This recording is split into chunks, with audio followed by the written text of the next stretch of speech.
killed more Muslims? How about in terms of POWs? The Muslims won. The Muslims actually captured one, right? He actually gave himself up, and the Quraysh got no one. What about the goals of the Quraysh? Tell me about the military goals of the Quraysh when they set out to Uhud. They wanted to destroy the Muslims. Did they succeed? What was the other really big goal? To secure the trade routes. The other big goal that the Quraysh had before they set out to Uhud was so that they don't have another occurrence like Badr, where the Muslims are intersecting or intercepting the caravans of trade, which was their major source of income, and they failed at doing that one as well. Okay, so those are some of the military results of Uhud. So from the perspective, let's talk about because it's going to lead into the next conversation. From the perspective of the Arab tribes around Medina, what do they now think of the Muslims? They're weak. They're losing power. They're weak. Okay. Let's now talk about some of the some of the spiritual benefits of Uhud. What's the first benefit? How does Allah subhanahu wa ta'ala represent the battle of Uhud in Surah Al Imran compared to how Allah subhanahu wa ta'ala represents the battle of Badr in Surah Al Anfal? That's the number one learning of Uhud. How does Allah subhanahu wa ta'ala represent Anfal? Between Badr and in Badr between the Muslims and the Mushriks or the Kuffar. It's a battle between Islam and Kufr. Badr is about a battle that occurred between Muslims and Kuffar. Now, what's the difference in Uhud? The Munafiqeen start to show up, and the Muslim Ummah starts to see the effects of the Munafiqeen. What were some of the effects of the Munafiqeen? Beginning of the battle. The withdrawal of Abdullah ibn Ubay ibn Salul, which caused what amongst the Muslims? 300 people left, and there was also a debate. Should we stay? Should we go? It doesn't look like they're going to show up. He caused that on purpose. Even today, subhanAllah, in the Ummah, when you say munafiqeen show up, is this really necessary? Is this really required? So many people have done, is this really needed? Is that the best way to go about it? This is the perspective of the munafiq. Munafiq doesn't just stab in the back. We know the munafiq does that. But the munafiq also embeds poison in whatever situation to cause discord in the ummah. Did this election really happen? Are these results really right? Is this really, this is the way of the munafiqeen all across time, by the way. All across time. If you take, last time we talked briefly about the history of Libya, the Italians invaded. And like every invader, they had their own group of Libyans that worked for them, like any group of invaders. And they wore they drove the fancy Italian cars, and they wore the fancy Italian clothes. And they'd have them negotiate with the resistance fighters of Libya. And when they meet with the resistance, they said, your villagers are being killed. They're embargoing the food. No one's eating and drinking. Women and children are dying. You should stop this. It's not benefiting anyone. It's not good for you. It's not good for the country. This is the way of the munafiqeen. And the start of this was right at the start of the battle of Uhud, right? So this is one of the key lessons that we take from Uhud. And Allah subhanahu wa ta'ala says in the Holy Quran, حَتَّى إِذَا فَشِلْتُمْ وَتَنَازَعْتُمْ فِي الْأَمْرِ. When you failed amongst each other, meaning failed in unity, and you argued with one another.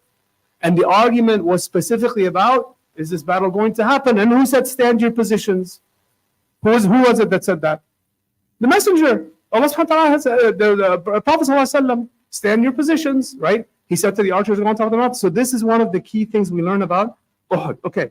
Allah subhanahu wa ta'ala also teaches us about the battle of Uhud, the outcomes of disobeying the Prophet sallallahu alaihi wasallam. Again, we're talking about the battle of Uhud, but you can project that all throughout time, all throughout the ummah, all throughout the history of the ummah. What happens when we disobey the Prophet ﷺ's teachings? What happens when we disobey Allah subhanahu wa ta'ala? Okay. The other thing that Allah subhanahu wa ta'ala or that we learn is that what happened to the leaders of the Quraysh at Badr? They were all killed. They were all either killed or captured. What happened to the leaders of the Quraysh at Uhud? 100% survival rate. What happened to them after that? They all became Muslim. So Allah subhanahu wa ta'ala has a hikmah beyond our understanding sometimes in what happened, for example, the outcome of Uhud. All the leaders of the Quraysh Uhud, the foremost of which is Abu Sufyan, right, radiallahu anhu, Khalid ibn Walid, radiallahu anhu, that had Ikrimah ibn Abi Jahl, that had very prominent roles. Later, Allah subhanahu wa ta'ala makes them to survive, right, the Battle of Uhud. What was the other thing we spoke about with respect to leadership? Who was it that appeared for the first time as a military strategist? Khalid ibn Walid radiallahu anhu. Now at the time he was mushrik, but you'll see that he is one that has, that has amazing promotion capability. The Prophet ﷺ, when he sends the army to Mu'tah, we'll learn inshallah in a few lessons. When he sends the army to Mu'tah, he never appointed Khalid ibn Walid radiallahu anhu, just accepted Islam, literally just entered into Islam. The Prophet ﷺ didn't appoint him as the leader of the army. He said, here's your number one, Zayd al-Hathra number two, Ja'far ibn Abi Talib, and then who's your number three? Ibn Rawaha, who's your number four? Number four, the Prophet ﷺ said, pick whoever you want after that. He said, this is my order of leadership for you, and if somehow they all go away as a shaheed, you pick who you want. He didn't say Khalid ibn Walid. And when they all passed away, the Muslims went to Khalid ibn Walid and they said, yeah, but we can't think of anyone better than you. The guy had just come into Islam. He said, we can't think of anyone better than you. And then he comes up with a brilliant strategy of how he saves the day, because they were in true danger. Mu'tah was an amazing danger, military danger for the Muslim army. They could have been completely killed. It was through his genius that they actually managed to finish off the battle, hold them off, and then retreat back to Medina, right? And then we talked about his accomplishments, very briefly. We'll talk about it in more detail. His accomplishments in what is modern day Iraq, when he went against the Persian Empire, right? The very first battle was called Ma'rakat Dhat As-Salasil. The first one was Dhat. What does Salasil mean in Arabic? Salasil means chains. Why was it called Dhat As-Salasil? Because, hang on. They changed their leader changed themselves, right? They made them change them. Why did they change them? Why did they chain them? To not run away. Okay, any other reasons? To not run away is definitely a good reason, but the other reason was what? What was different about what the Muslims had versus what the Persians had? Now we're just getting into military history, so let me just give you the answer, because I love military history. So the Muslims had very fast horses. The Muslims didn't have very heavy armor. By the way, this was an Arab tradition from the past, not but the Muslims obviously carried forward. So Khalid ibn Walid radiallahu anhu was really a leader of cavalry. That's what happened in Badr. He was a leader of cavalry, right? He had very light cavalry, meaning they could attack fast and withdraw quickly, but they weren't necessarily heavily armored. The Persians on the other side had a tank of a knight that was completely covered in metal, top to bottom, including the horse. They actually had them for centuries. They were called the cataracts. They were incredibly powerful horsemen, but they were not as fast as the Muslims. So Hormuz, who's the leader of the Mushriks, or leader of the Persians, leader of the Mushriks, same thing. What he said was, we have a much bigger army, 100% we're going to beat them, but just to reinforce the confidence of the soldiers, we're going to tie these chains together. So number one, the soldiers don't run away, but more importantly, if he uses the tactic of attacking us with fast attack and kind of attack retreat kind of strategies, these chains will block the fast horses. The chains at the end worked against them. The chains at the end actually worked against them, right?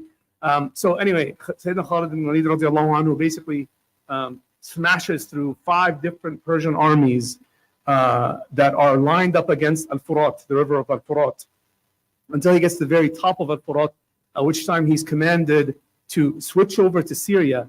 And he does an amazing thing where he crosses. Does anyone know what's in the land between the top of Furat River in Iraq? It's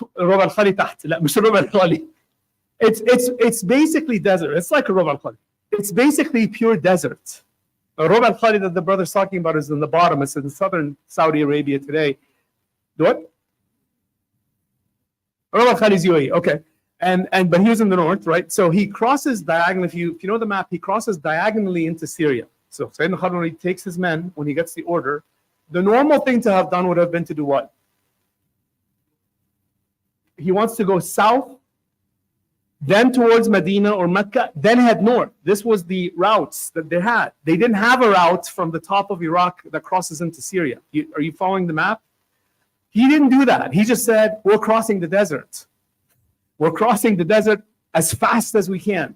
And there's a long story we can tell some other time about how they actually do that. But he showed up when the Persians were completely unprepared from a place they never expected him to show up. That's how he came across. Yeah, he shows up. He basically popped out. You know when people say they just popped out of nowhere? That's exactly what he did. So anyway, so the leadership of Khalid ibn Walid, who the Prophet ﷺ called Saifullah, also became apparent. Allah subhanahu wa ta'ala says in the Holy Quran, وَلَقَدْ صَدَقَكُمُ اللَّهُ وَعْدَهُ إِذْ تَحْثُونَ بِإِذْنِهِ وَلَقَدْ ثُمَّ يَصْرِفْ لِيَبْلِيَكُمْ وَلَقَدْ عَفَى عَنْكُمْ. Allah subhanahu wa ta'ala speaks about the fact that He has forgiven the believers on the day of Uhud, so no one is to hold any grudges against anyone in Uhud or whatever they did or the fact that they left or the archers or anything like that. And the other lesson that we learn from Uhud is that struggle causes people to get hurt. And the example that we have in Uhud is what? The Prophet ﷺ himself. Right? He was wounded in Uhud. We talked about three different wounds that he received. Okay. So amongst the incidents that occurred after Uhud are two very famous incidents where many of the companions of the Prophet ﷺ were killed. This was effectively a slaughter of the companions in both of these incidents. One of them is called Br.Aala, and one of them is called Ar-Raji'a. Br.Aala and Ar-Raji'a. And both of them are the names of wells that were in the desert that certain Arab tribes around those wells used to drink. So they were major wells that were known to the Arabs at the time. Br.Aala and Ar-Raji'a. And as I said earlier, one of the lessons of Uhud, or one of the things that happened after Uhud, was the Arab tribes around Medina now started to say, hey, these Muslims are weak. Hey, we can attack the Muslims. Hey, we can go after them, right? And by the way, was this normal at the time or not? No. Any other opinions? There's only one other opinion. So depending on who your tribe was, it was pretty normal actually, because a lot of the money that they earned, especially some of those tribes that were expert, you could call them bank robbers or what do they call them, outlaws or whatever. That's what they did. What's your job? Oh, my job is to go out and intercept the caravans and kill people. Oh, okay. That was their job. So they were like, okay, we could go after the Muslims. And a man called Tulayh al-Asadi, he had tremendous animosity for Islam. And by the way, later on, he declared himself to be a false prophet. So the Prophet ﷺ has a hadith where he says 30 false prophets will show up. One of them is this person, Tulayh al-Asadi. So some of these tribes, Hudayl and Raji'a, they were Bedouin tribes to the north of Medina. They built a plan to attack Medina. So here's another one, just like the mushriks of Quraysh. They built a plan to attack Medina. And the Prophet ﷺ sends a leader of the Ansar. His name is Abdullah ibn Unais al-Juhani. And he tells him, he picks him and he says, go and eliminate their leader before he's able to round up the army to attack Medina. And the Prophet ﷺ tells him, you're going to find him in this valley. And he says, how will I know him, Ya Rasulullah? He says, when you see him, he will be the scariest man you've ever seen in your life. Right? He's an extremely wicked man. He's massive. He's just like completely scary. Like, you know how they show like gangster movies and they focus on the one really scary? He's like one of those guys. And this companion, radiallahu anhu, says, I sent out on the mission that the Prophet ﷺ sent me on, and I only took my sword and I went to the valley. And obviously this was wahi from Jibreel alayhi salam, where he'd find this man. And he said, when I saw him at a distance, before I even got close to him, I was terrified at how the man looked. Like this companion, when he ran, he says it's exactly what the Prophet ﷺ said. The man was just a very scary looking man. So he says, I wanted to approach him. I started to think about a plan, and it was time for Dhuhr. By the way, some books of Sirah say it was time for Dhuhr. Some books of Sirah say it was time for Asr. Does anyone know what this man did? What's the key thing that he did? It was time to pray. No, he prayed as he was walking to the man. Okay, don't do that. I'm just telling you what the companion did, and we're going to talk about the benefits and lessons from what he did. So he says, so I prayed as I was walking. to the man. Did the Prophet ﷺ teach anyone to do that? No. What's this called? What? Salat. Okay, a brother says Salatul Khawf. This is one of the versions of, who says Salatul Khawf? MashaAllah. This is one of the versions of Salatul Khawf. So this could be one of the versions of Salatul Khawf. But in Islam fiqh is called ijtihad. We're going to park that word for a second because we're going to come back to it because it's a really important word, right? So he says, I prayed as I was walking to the man and I was like making like this when it was time for Ruku and Sujood, right? And he got close to Khalid ibn Sufyan and he said to him, you know, I'd really love to join your army. I think you're on a very noble cause, this and that. And it was the right time. Karate chopped him, got rid of the guy, and then he went back to Medina. And when the Prophet ﷺ saw him, he says, I pray for your face to always be successful. And the Prophet ﷺ gave him a gift. What was the gift? I don't know. He gave him a staff. Did you say staff? MashaAllah. He gave him a staff. And he said, this will be your sign for me when I meet you when? On the Day of Judgment. On the Day of Judgment. And this companion kept the staff with him all the time. And when he died, he told his sons to bury him with it. Right? Told his sons to bury him with it. Okay. And this is obviously one of the miracles of the Prophet ﷺ of knowing, you know, the ghaiba, where this man would be when people didn't know. Now, let's talk about ijtihad for a second. So we agreed that the Prophet didn't teach him to do that. He didn't tell him to do that, but the companion did it himself. Now, talk to me more about that. Like what happens with issues of ijtihad? By the way, this is the first recorded ijtihad thing that a companion did ever. Okay. So what is that okay for him to just make ijtihad when the Prophet ﷺ is around? Not okay. What do you guys think? Not okay? Who says not okay? Raise your hand. So, guys, it's okay. There's not a test. Like I'm not like building an opinion about you. Okay, not okay to make ijtihad when the Prophet ﷺ is there. Okay. Who says it's okay? Is everybody else okay with it? Dude, man, like half of you don't even put up your hands.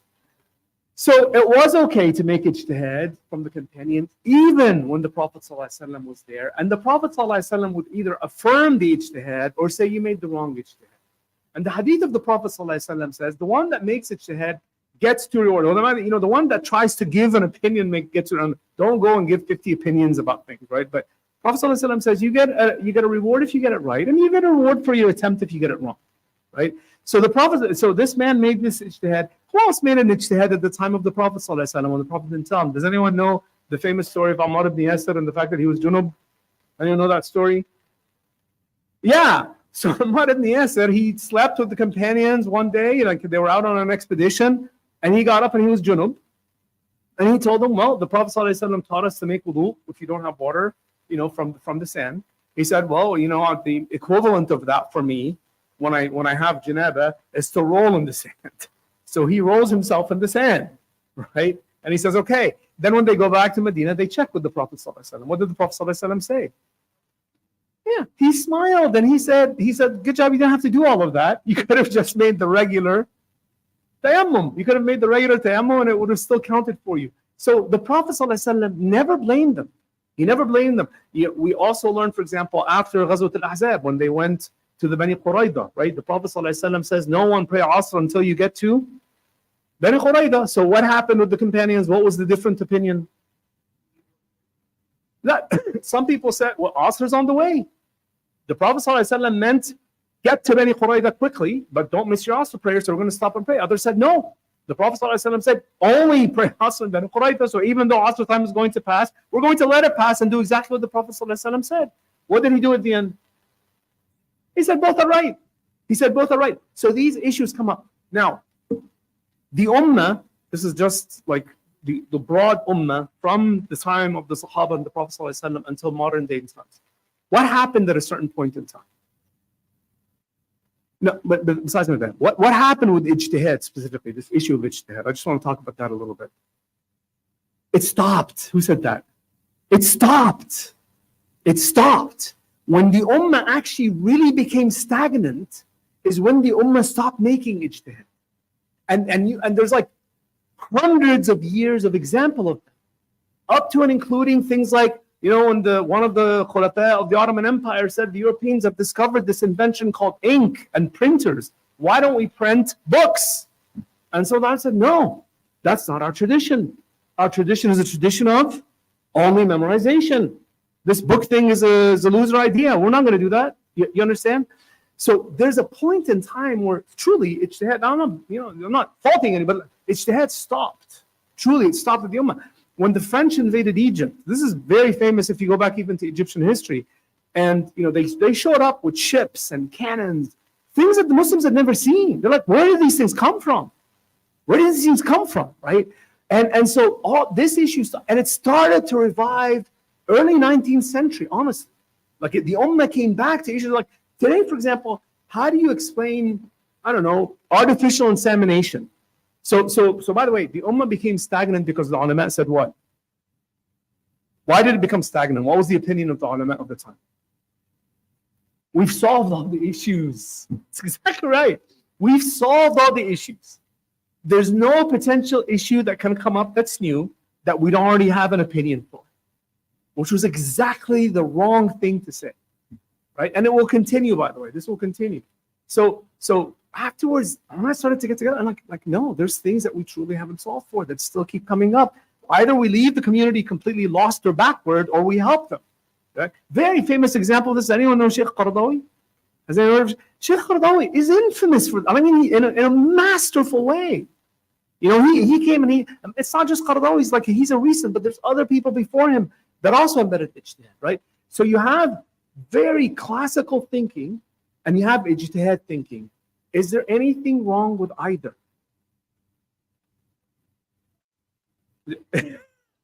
No, you're okay. You said no, and that's okay. Is there anything wrong with either? Who says yes?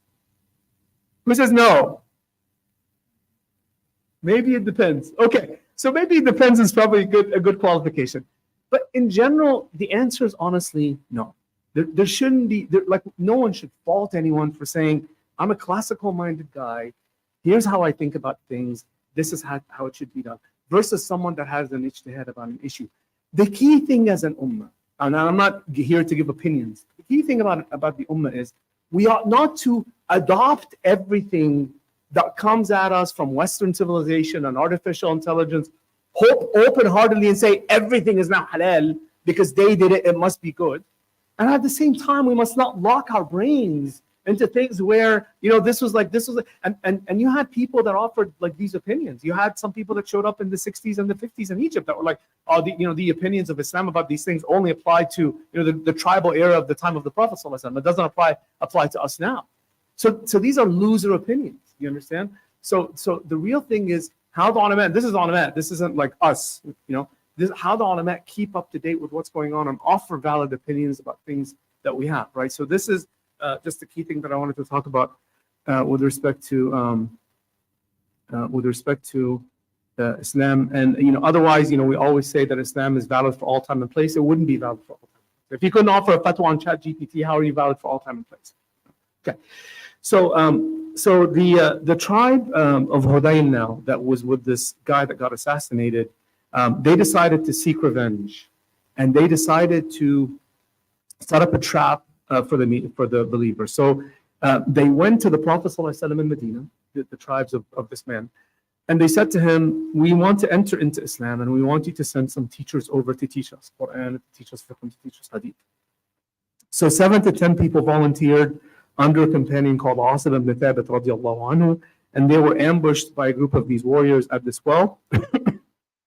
They defended themselves with bows and arrows. So they went up a mountain, went up a cliff, and they defended themselves with bows and arrows, and they couldn't keep up. So there's 10 people, 7 to 10 people against 100 people. They couldn't keep up with them. They killed all of them except for 4. Asim actually is the leader of this group.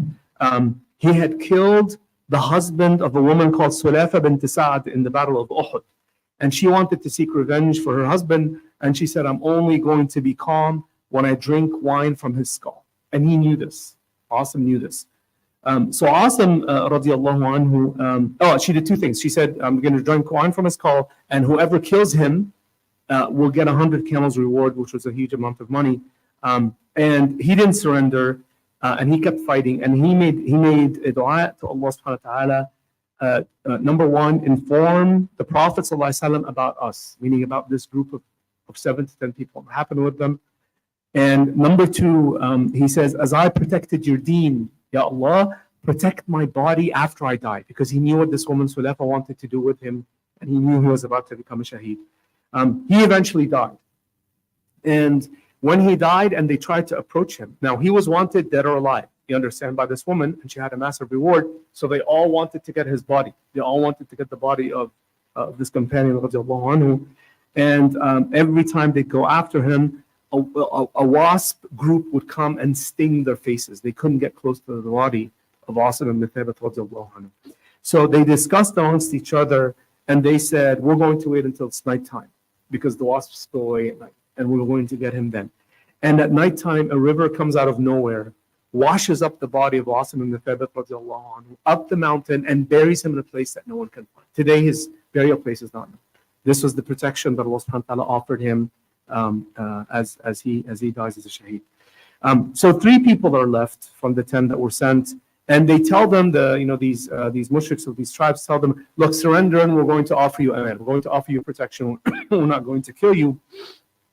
And they discuss it amongst each other, and they say, we'll take their word. And they did surrender to these mushriks. And by the way, why did the mushriks want them alive? They're worth money. They're worth money. Yeah. Now he was worth money, dead or alive. But the 3 alive are worth money. If they're dead, they're not worth anything. Okay. So as soon as they come down and they give up, they're basically caught and captured. And Abdullah ibn Tariq, who was the more senior of them, basically just said, "This is the first sign of treachery. This is the first sign of treachery we're going to see from these people." So there was 3 of them: Khubayb and Zayd and Abdullah ibn Tariq. Now they each have a story. We're going to tell their story quickly. Abdullah ibn Tariq, who was their leader after Asim ibn Thabit passed away and died as a shaheed, he was like, they're poking him, move, walk, and he wouldn't do anything. He wouldn't move, he wouldn't walk, he wouldn't listen to what they're saying. So they eventually ended up killing him on the way. Like, didn't get anywhere. They're just like, they killed him. So Zayd and Khubayb were left. So we'll talk about Zayd first. Zayd was one of the people. Actually, we'll talk about Khubayb first. Let's talk about Khubayb first. Okay. So they sold Khubayb to Banu Harith. He was bought by Banu Harith. And they sold him to the Banu Harith because he had killed one of them in Badr. So Khubayb had killed one of the people of Banu Harith in the Battle of Badr. So they took him and they sold him to that tribe, because now the tribe can get revenge on him. And they allowed him to shower and so forth. And he asked them to shower before he was killed. And he actually found a baby actually from a woman. He's caught as a prisoner. This baby somehow gets to where he's sitting. And at the time he had a razor, and the mother sees the baby close to the prisoner with the razor, and she freaks out. The prisoner has nothing to lose. We're going to kill him anyway. So clearly he's going to take away my baby. And he actually says, did you expect me to kill the baby? I would never kill your baby. And he gives the baby back to her. And she says, I have never seen a more noble man than Khubayb radiallahu anhu for what he did with the baby. And then the other thing is he asked them to pray 2 rak'ah before he died. And this was also another example of ijtihad, and he prayed the 2 rak'ah, and then they killed him after that. This was also approved by the Prophet ﷺ. This was also approved by the Prophet ﷺ.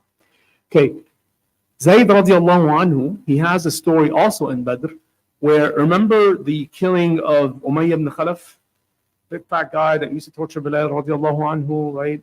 And so remember when he was hurt, and he was there on the ground, and Bilal really wanted to get him, and he was saying, La najawta in naja, like, over my dead body that you're going to get away. And people are like trying to do this, block him, stop him. Well, Zayd was one of these people. So they considered him an accomplice to the killing of Umayyah ibn Khalaf. And Umayyah ibn Khalaf was one of the leaders of who? Quraysh. So they sold him to the Quraysh. And the Quraysh also had him in prison. And they basically have him in a situation where they're going to crucify him. In fact, they crucified him at the, what is today the Masjid of Tan'im, right? That was the punishment that Quraysh got for him. And he also asked to pray 2 rak'at, and they granted him the wish. So he prayed the 2 rak'at, and he made them short 2 rak'at. And when they were about to kill him, he said to them, just to let you know, I prayed 2 rak'at that were short, so that you don't think I'm a coward or I'm afraid of being killed, right? And then when they put him up and they're about to kill him, Abu Sufyan asks him a question. This very famous saying in Islam, right? That he says to him, "Unashiduka Allah." What does "Unashiduka Allah" mean? I'm swearing by Allah. Like Abu Sufyan is telling him, I'm swearing to you by Allah. Like at this stage, you have nothing to lose because you're going to get killed anyway, except for telling the truth. You understand? So he's telling him, would you prefer that Muhammad ﷺ be in your position instead of you being there? He said, Wallahi, I would not want Muhammad ﷺ to be hurt, even with a needle. I'd rather take this position. And Abu Sufyan says, I have never seen a people love their leader as much as these companions loved Muhammad ﷺ, right? And he also dies as a shaheed. Okay, so let's talk about some lessons. Let's talk about some lessons just from this incident. What would be one lesson?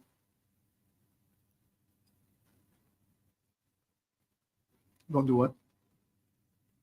Don't trust the mushrikeen is a good one. Okay, the mushrikeens are liars.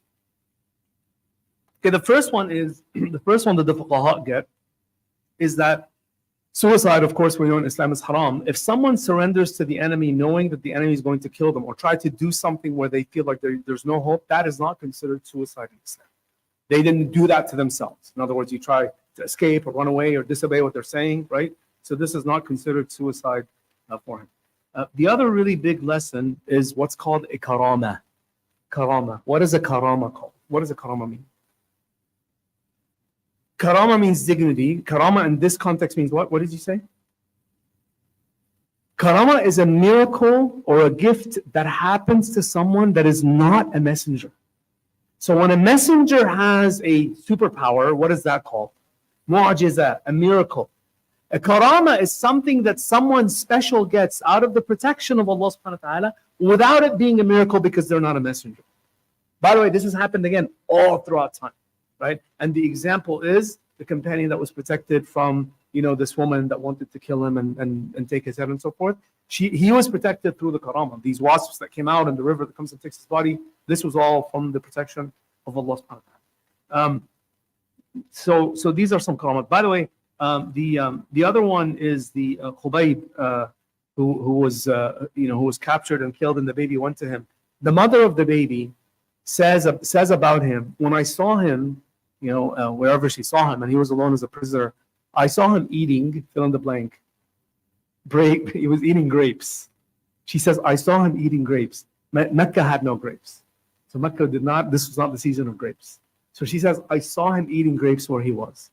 This is also considered a karama. But, let me tell you something from last year. Like, does anyone remember, I remember if it was last year or the year before, the earthquake in Turkey, the massive earthquake in Turkey. Like, did anyone see some of the videos that came up from the survivors? Like, a girl that been under the building for, 4 days or 5 days, and she says, someone used to come and give me food.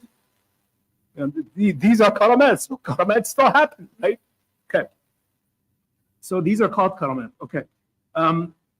Obviously, loving the Prophet ﷺ and following his sunnah, and like the brother said, the treachery of the mushrikeen. Okay, let's now talk about the second event, and then we'll wrap up with that, inshallah. And this is the well of Ma'una. And this was an absolute cold-blooded massacre in extreme terms, right? A famous chief of Najd. Now, just tell me for a second. Let's talk about the Arabian Peninsula at the time of the Prophet ﷺ and what countries were called what. So Mecca was in a country called country called what? Hijaz. This country called Hijaz. So Mecca was in Hijaz. What's to the right of Mecca, to the east? Najd. Okay, so these were considered like provinces, right? Different tribes ruled them, and whoever's the strongest gets the command control, and we create alliances, then we fight, then we create alliances, right? That was the status. So a leader from Najd, right? Who incidentally, what did the Hijazis think of the Najdis?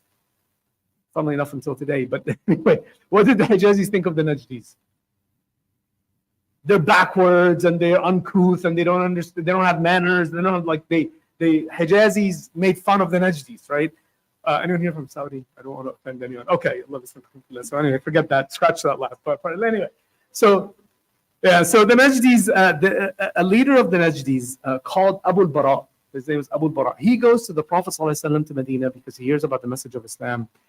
And he hears about it and he likes it, but he's not sure. He's like 50-50. I don't know if I'm going to 100% accept it. He says, you know what? You know how I can help you? So he actually was genuine about helping the Prophet ﷺ. He said, bring some of your ulama, some of your scholars, send them to my tribes, and I will open up the doors for them to make da'wah, and we'll see what the people think. He's a democratic guy. He's like, we're going to have a vote, rent them in, make da'wah to Islam, and we'll see what people think about yours. And a lot of people accept it, and I'll go in it, maybe. You understand? And he says to the Prophet ﷺ, he says, I am one of the strongest tribal leaders in Najd, and I have alliances with the other major tribes of Najd. So once I grant, what does that mean? Why is he telling him that?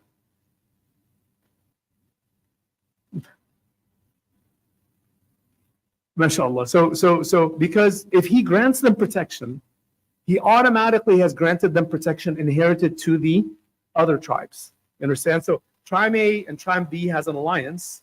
If tribe A goes and makes an alliance with tribe C, it automatically inherits the protection of tribe B. You understand? So he says, come in and you're under my protection. No one is going to harm you. Bring your people and have them make make da'wah to Islam. Now this is the first time, not necessarily the first time, but this is one of those times where you'll see someone, and in fact you'll see it right now, completely ignorant of Islam, knows nothing about the deen. You understand? Is just as ignorant and as dumb as can be, turns into an Islamophobe just because they don't like it. Like whatever it is you have to offer, I don't like it. You understand that mindset? It exists until today. Like someone living in, I don't know, some place where they've never seen a Muslim in their life or even have a passport potentially, right? They're like, I know all about it. I don't even want to hear you talk. You understand that? Like that kind of attitude. Okay. But by the way, why is this important for Islam from a religious perspective? This opportunity to make da'wah. Najd is bigger than Hijaz. Najd, as far as population, centers, and so forth, was bigger than Hijaz, right? So the Prophet ﷺ sends him a group, and he picked 70 of the best companions. Now, if the Prophet ﷺ was about to send 70 of the best companions, do you remember where they come from? What were they called? They had a name. We went through it, I don't know, 3-4 months ago, so I don't know if people can remember. Ahlul, no? You said Hafid. Ahl al-Siffa, mashallah. Who were Ahl al-Siffa? Yeah. Yes, mashallah. So they were some of the poorer companions that had no place to stay, that stayed in the back of the masjid of the Prophet ﷺ, literally where they built the shade. Remember the older model of the masjid that we talked about? And they were there all the time. This was like effectively the first university that was built by the Prophet ﷺ in Medina. So they weren't necessarily rich, but they were what? They were ulama. They were there all the time. They memorized the Quran, they memorized the hadith of the Prophet. Whenever the Prophet ﷺ was at the masjid and gave a talk or gave a lecture, they listened to what he had to say. They had access to him, they could ask him questions. So for them, it wasn't about money, it was about what? They were PhD. You understand? Like if someone says, I want to learn nuclear chemistry from Harvard University, and you go, okay, that's a great idea. And what are you going to do? You're going to send some of the best PhDs you have in nuclear chemistry. You understand? Okay. So that's what the Prophet ﷺ did.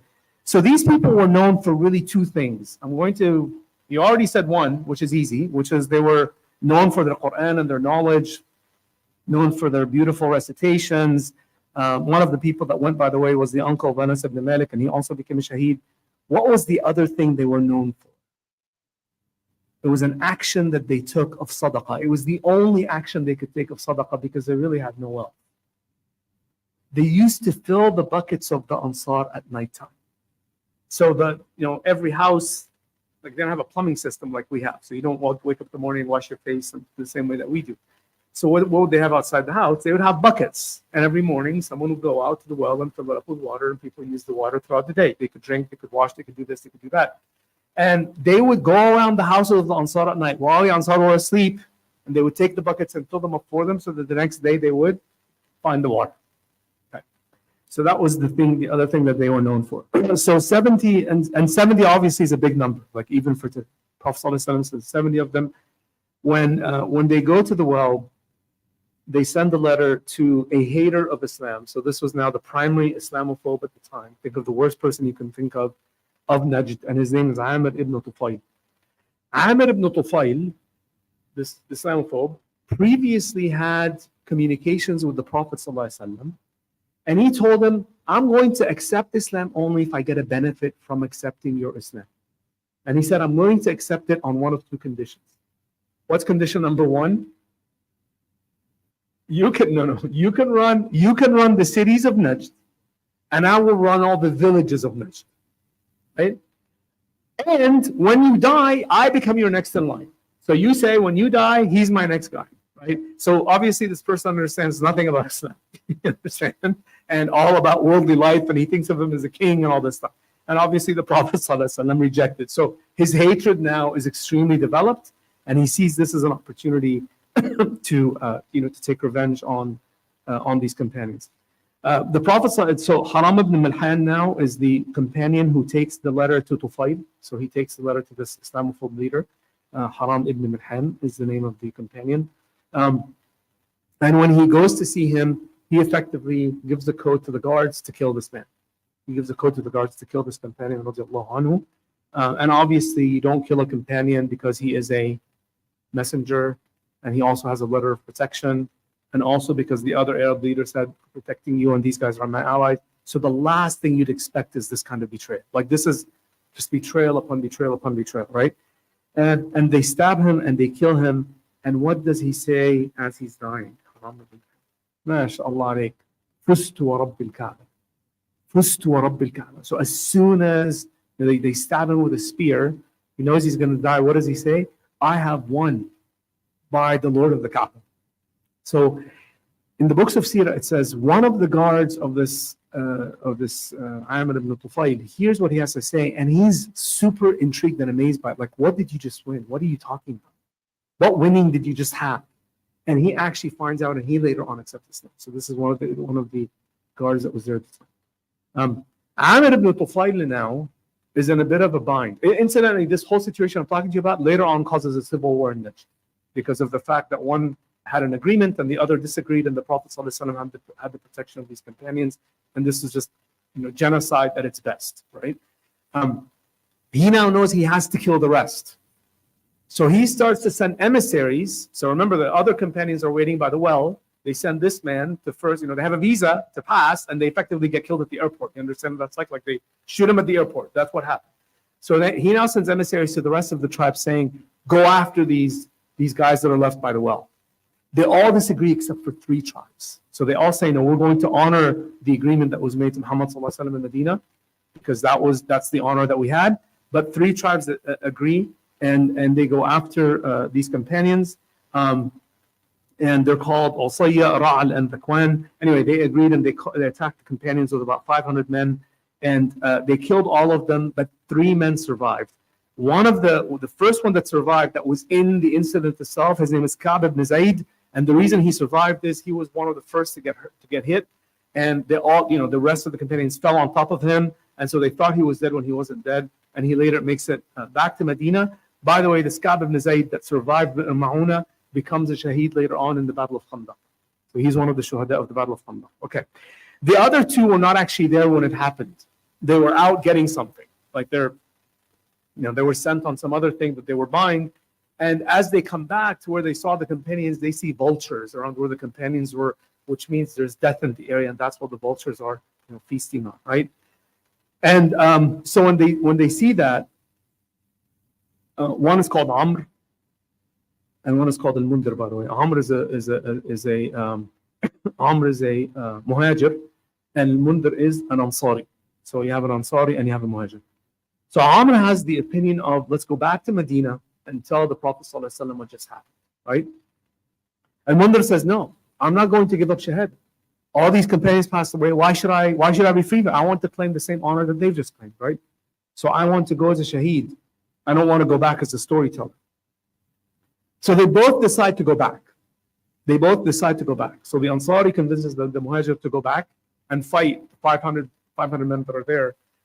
One of them is killed. So Amr actually dies as a Shaheed. And then the other one survives. So I'm sorry, Mundhir died as Shaheed, and Amr survived. We don't know actually why they let him back, but they let him go back. And perhaps it's just to let him go back to tell them how bad they are of an army, right? Like, go back and tell your people how tough we are. Okay, we'll talk about lessons about this one in a second. On his way back, on the way of Amr going back to Medina, who's now the sole survivor of this massacre of Br.Aala, he sees two men of Tufail that were going back from Medina to Tufail. You understand? Two of the betrayer, right? The Islamophobe.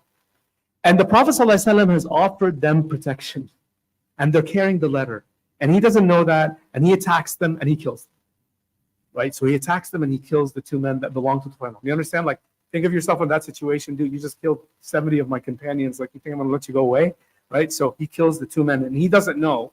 And then later on, he finds that the Prophet ﷺ had offered them protection. So the Prophet ﷺ, by the way, Al-Waqidi, one of the famous ulama of Sirah, he writes this news in his books, and this shows you the patience of the Prophet ﷺ. The Prophet ﷺ gets the news of the killing of the companions of Br.Aala and the other 10 companions on the same night. Like, it's a double whammy for the Prophet ﷺ when he gets the news, right? And he makes a special qunut for 1 month. The Prophet ﷺ makes a special qunut for 1 month for the shuhada. And he makes in the same qunut, he is making dua against the people that killed. So he's making dua for the shuhada, and he's making dua for the people that killed. Okay, this is the end of what I want to talk about. Let me just talk about lessons for the second section, and I'm going to ask you some questions. So let's talk about,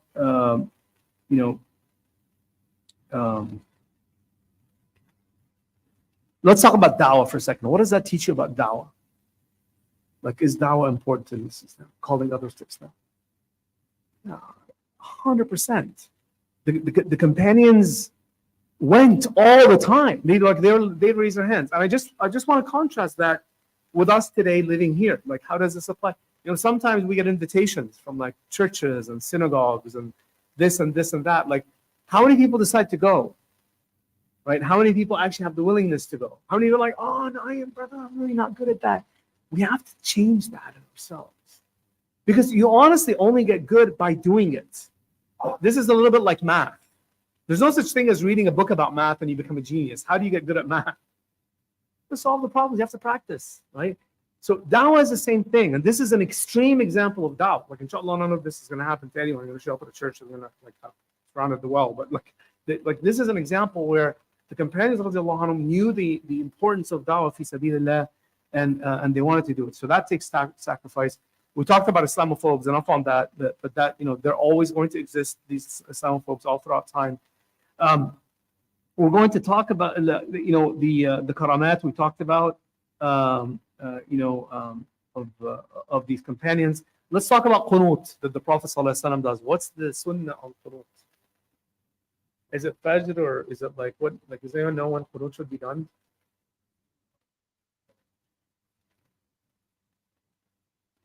Okay, anyone else? So the Prophet said no more than, what did you say? Whenever there's calamities, okay, so that's exactly right. Or whenever there's something is exactly right. I don't know about never exceeding once. So maybe. I'm not saying it's right or wrong. I don't know. Yeah. What about? Okay. Yeah, what about when it should be done? Like, what prayer? Fajr. Huh? Aisha? After Aisha? Aisha? Aisha, Maghrib or Fajr? Any other opinions? Yeah. So different madhab have different opinions about that. But the general opinion seems to be that you can make qunut at any time. But like, there isn't a specific thing where it can only be in Fajr. Or the other thing about qunut is only do it in Fajr. You understand? So you can do qunut, just like the brother said. Key thing is, the ummah is in some kind of distress, make qunut. Make 100% qunut. And here's an example of the Prophet ﷺ where he made dua for the shuhada and against the ones that attacked, right? Okay. So this is the thing on qunut. It's not linked, Allahu A'lam, to any specific type of any specific prayer. And what is mentioned about qunut by Anas ibn Malik is the Prophet ﷺ would make qunut obviously in the last rak'ah, as we know, after the ruk'ah. Okay. Now the other thing is the Prophet ﷺ. Let's go back to Mundhir and Amr. So Mundhir died as shaheed in Br.Aala. Amr survived. Any learnings from that? Mundar was the one, I want to die as a shaheed, and Amr was the one that said what? Let's go back. It doesn't mean that he's bad. It's just like Allah subhanahu wa ta'ala gives everyone what? Their intention. SubhanAllah, their intention, right? So that's another one. Okay. We talked about the karamat, so I'm not going to talk about that. What does it tell you about the knowledge of the Prophet sallallahu alaihi wasallam with respect to ilm al-ghayb? Does the Prophet sallallahu alaihi wasallam know ilm al-ghayb? He doesn't know. The Prophet ﷺ information comes from Jibreel if Allah subhanahu wa ta'ala permits Jibreel to tell him. But the Prophet ﷺ didn't know ilm al-ghayb. Otherwise, he would have protected himself, protected the companions from everything that happened, right? Allah subhanahu wa ta'ala says, وَلَا يُحِيطُونَ بِشَيْءٍ مِنْ عِلْمِهِ إِلَّا بِمَا شَاءَ. Okay. Now, when Amr on the way back to Medina killed the two people of Tufayl, the Prophet ﷺ offered the blood money to the tribes because he had given them protection. You understand? So even though they had just killed 70 of his men, the Prophet ﷺ still paid the blood money for the two people when Amr didn't know who they were. What does that tell you about our deen? Some brother said something beautiful, the justice in Islam. Justice in Islam. Islam is about justice. It's not about, I'm going to do to you everything you have done to me. Now, even the concept of, by the way, I'm not saying that's always wrong either, but Islam is truly about justice. There will be time, this was clearly one where it had to be paid because the Prophet ﷺ had given the commitment, right? But this teaches the Ummah something else. There will be times when justice has to be extracted, in other words, vengeance, and there will be time when forgiven will have to be given, even though it's very, very tough. The last time I talked about Sayyidina Umar ibn Khattab, when he entered into Bayt al-Maqdis, what did he do? Did he exact revenge on everyone in Bayt al-Maqdis? No, right? When the Prophet ﷺ went into Mecca, what did he do? He could have finished off all the Quraysh. What did he do? He said, go, you're free. And they were the worst people to him. Think about that. These were people, the worst people to him were the people of Quraysh at the time. They couldn't believe it. You understand that? So there's times when the Muslims function, right, in both types of capacities. Okay. And by the way, there's another lesson. I just have to talk about this. With also this incident where the Prophet ﷺ gave the blood money. Let's talk about Gaza right now. We talk about Gaza a lot, so let's talk about Gaza right now. Is everyone that died, 30,000 people odd that we know of in Gaza, were they all responsible for October the 7th, or were they all participating? Did they all participate? No, they didn't, right? In I don't know, in Libya, all the concentration camps that were set by the Italians, or in Algeria, all the people that the French killed in prison, were they all fighting against the French or fighting against the Italians? No. What's that called in modern day terminology? Genocide and collective punishment. Oh, you're one bad guy. All of you are bad guys. You understand that mindset? Islam doesn't have that. Islam doesn't have this perspective. Islam has the perspective. I'm not saying by the name these people are bad guys. I'm just saying. Islam doesn't have the perspective that, oh, you're from Egypt, you're just like all the rest. You understand? That doesn't exist. Or you're this color, you're this race, or you speak this language, or you eat this food. We don't have this. And so, by the way, this is something we have to do our own cleansing of as well. You understand? There is no issue of collective punishment in Islam. We don't have that. So punishment is on the people that deserve it only. Okay? So let's talk about the end of Amr ibn Tufayl. Sorry, I went too long. Let me just finish up here with this guy. So Amr ibn Tufayl, who's the big betrayer, eventually gets leprosy. You understand what leprosy is? Leprosy is a disease that attacks the body, attacks the skin. And his people left him because this is a contagious disease, right? He was one of the largest leaders of these tribes. And he also went crazy. So he got hit with this leper disease, and he eventually dies from this leprosy in extreme pain and crazy in the middle of the desert with no one around him, even though he was one of the mightiest kings of Arabia. So that's how the story is. اسمك دعاء إن شاء الله. اللهم صل على محمد وعلى آل محمد كما صليت على إبراهيم وعلى آل إبراهيم في العالمين إنك حميد مجيد. اللهم اغفر لنا وارحمنا وأنت خير الراحمين. ربنا تقبل منا إنك أنت السميع العليم. تب علينا إنك أنت التواب الرحيم. اللهم انصر الإسلام وأعز المسلمين وعلو برحمتك كلمتي الحق والدين. ربنا اغفر لنا ذنوبنا وإسرافنا في أمرنا وثبت أقدامنا وانصرنا على القوم الكافرين. ربنا اغفر لنا ذنوبنا واغفر لنا وكفر لنا سيئاتنا وتوفنا مع الأبرار. ربنا اغفر لنا ولآبائنا وأمهاتنا وارحمهما كما ربنا صغارا. ربنا هب لنا من أزواجنا وذرياتنا قرة أعين واجعلنا للمتقين إماما. وآخر دعوانا أن الحمد لله. جزاكم الله خيرا. إن شاء الله.